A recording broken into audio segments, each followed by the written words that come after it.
வணக்கம். இன்னைக்கு புத்தம் புதுசுல புதுசா வந்திருக்கக்கூடிய ஒரு விநாயகர் தான் பார்க்க போறோம். இந்த விநாயகருடைய சிறப்பே என்ன அப்படின்னா, என்ட்ரன்ஸ்ல அழகா வைக்கலாம். ரொம்ப அழகா டிஃப்ரெண்டா கொடுத்துருக்காங்க. கொடை பிடிச்சிட்டு இருக்கக்கூடிய விநாயகர், அழகா கொடையை பிடிச்சிட்டு இவர் நிற்பாரு. நம்ம என்ட்ரன்ஸ்ல வரவேற்புக்கே வைக்கலாம்.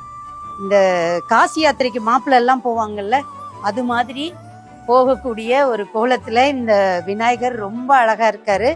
கழுத்துல மாலை எல்லாம் போட்டு கையில கமண்டலம் பிடிச்சிட்டு ஒரு கையில கொடை எடுத்துட்டு இந்த காசி யாத்திரைக்கு போற மாப்பிள்ளை மாதிரியே அவ்வளோ அழகா ஜம்முன்னு அலங்காரமா இருக்கக்கூடிய விநாயகர்.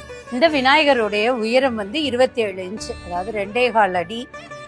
கொடை இல்லாம அப்படின்னு பார்த்தோம்னா 21 இன்ச்சு இந்த விநாயகர் இருக்காரு. ரொம்ப அழகா, ரொம்ப கிரியேட்டிவா இருக்கக்கூடிய